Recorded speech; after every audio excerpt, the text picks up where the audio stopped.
Welcome to Business Connection. I'm Liz Spencer. We have a wonderful guest in studio. It's Evelyn Rivera, and you are an exciting new entrepreneur because you have a wonderful product out, Muchacha Salsa. And I just love it. Tell me about the name. That just warmed me. I love the way you say it. I'm surprised I said it so well. That's usually not what I do well.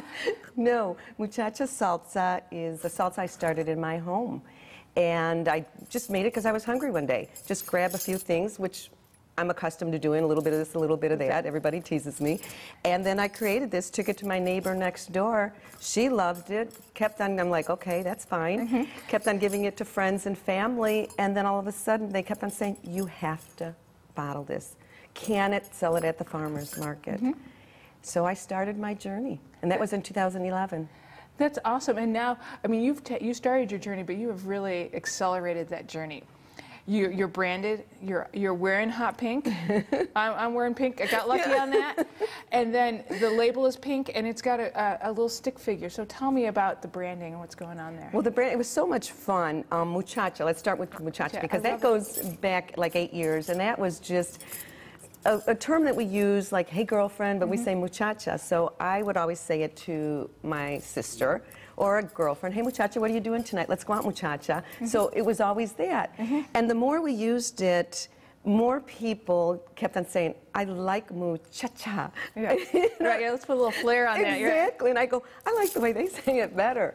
So I knew that when I created this salsa, that was the name. Well, then, a long story short, a friend of mine said she had a dream. She called me early one morning. I had a dream about muchacha. I says, what? And she said, I dreamt of, it was a stick figure.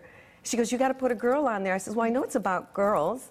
So I kind of just drew a stick figure, and I put in these big shoes, and I wanted to fill big shoes all my life. I've been an entrepreneur since the age of 27. I raised 2 boys on, you know, just opening my business. So I said, I can do this. This little girl represents, or teenager, or 21-year-old, whatever you think she is with a ponytail. Right, you can find yourself in her easy. Exactly, and that's what I want women and young girls from this age to our age, you know, just have a dream and bring it to life. It's possible. It is, and you're a great example of that. But your product's great, too. Tell me how it's different from the average salsa. Well, first of all, I do not start with water. I have, you know, tomatoes, olive oil. It's healthy. There's like 14 ingredients in here. And I just kept on adding. And what I did is I kind of went back to my mom's cooking. And Mom added this, and Mom added that, and she would just kind of throw it in there. That's just the way Spanish, you know, at home we cook. And a lot like Italians and, you know, just most people. And I just kept on adding. And then when I was finished, I'm like, oh, I like this. Took it to my neighbor. She loved it. And there it's just started rolling.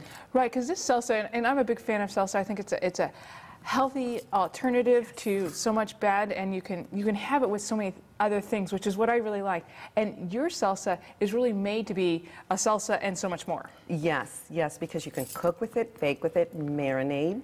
You can add it to sauces. You can create different soups if you'd like, stews, you can add it. It's great on fish. I have 3 recipes on my website. Okay. And we're getting other ideas. People have brought in ideas like love it on pizza. Braconi's pizza. Yeah, right. Well, good friend of NCTV is Braconi's and Bill and Vilma, and they're entrepreneurs themselves, so I'm sure they saw a kindred spirit in you. Yes, Vilma, I had met with her, and she just saw something in it, and she introduced me to Dolly and Mama Cuisine. I've been on her cooking show and several other things around the community. So now you're labeled, you're branded, you've done some tasting. What's the next thing that you really need? Distribution. Distribution. Yes. And that's a big factor. Because I'm one person, and I do have, you know, my family helps me out, my son, a lot of the network as far as the internet, because we do a lot of social media. That's so important, and I just want to, you know, verify that for people out there. Social media, get involved in your community, get the word out. But in-store tastings, I've met so many people, from publishers to a food critic who's going to interview me. Get the name out there, and then from like your in-store tastings, it branches out. I've been in like California to Rhode Island to Florida to Puerto Rico, Texas. these are states, Colorado, they want it. They want it, so I need distribution because I can only deliver so many boxes myself. That's right.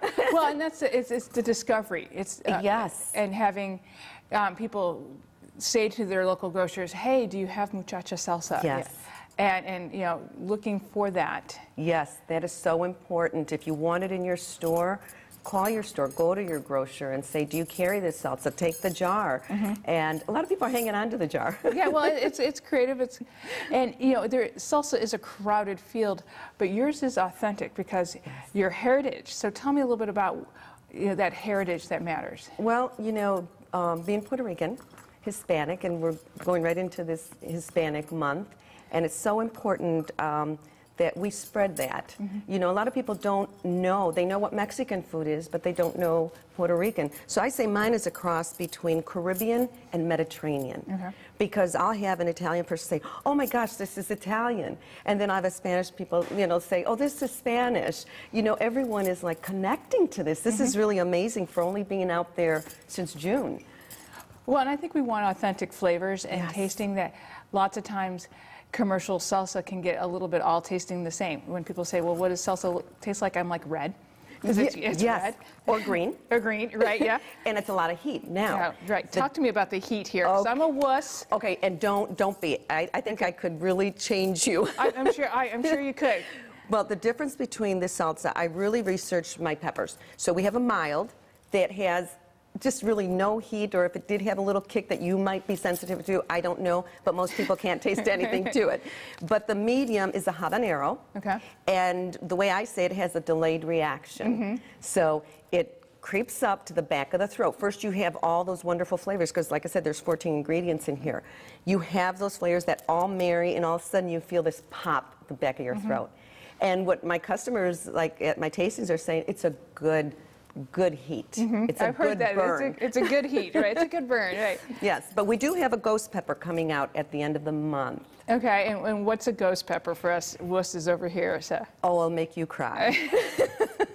Yeah, it's a very high heat. So habanero, let's say it's 300,000, and ghost pepper would be 1 million. Okay, I'm not going there. Okay, yeah. Not going there. Well, work me up to medium. I think you would like the medium, especially with if you're going to add it to your meats. Right. It just kicks that flavor up a notch. Well, and that's a nice thing that you could maybe have a mild for your chips, and then you can have a medium for cooking. And you know, I often find that that's a little bit what I do. I have multiple jars going, and so I could have multiple jars of heat for you. Yes. Or you could take a mild and then find a pepper you like, a little, you know, something, and throw it in there. Exactly. A jalapeno that's mild, and just, you know, shave it in there, and then you have it. Evelyn, what's the next step for you? What can we look forward to, and how can the audience help you? Well, first I want to let you know about the Lynn Sage Foundation for breast cancer research. Soon we'll be going into breast cancer, you know, awareness month, and we partner with LynnSageFoundation.org in Chicago. So she's local, and these two sisters started this in about 2003 and teamed up with a gentleman with Northwestern University, and they've probably donated about $200,000. That's awesome. Because their mother had died at such a young age of cancer, breast cancer. Well, I think it's very smart to team your entrepreneurial spirit with a not-for-profit, because it's all about giving back. Giving back, and we did that before we even launched the product. And that's awesome. Yes. Evelyn, I wish you so much luck. We're going to be looking for these hot pink jars with that cute little stick figure, and we're going to be, you know, checking back with you to make sure that you're just keep moving and moving and moving. So thanks for stopping by, Business Connection. Thank you. We'll be right back.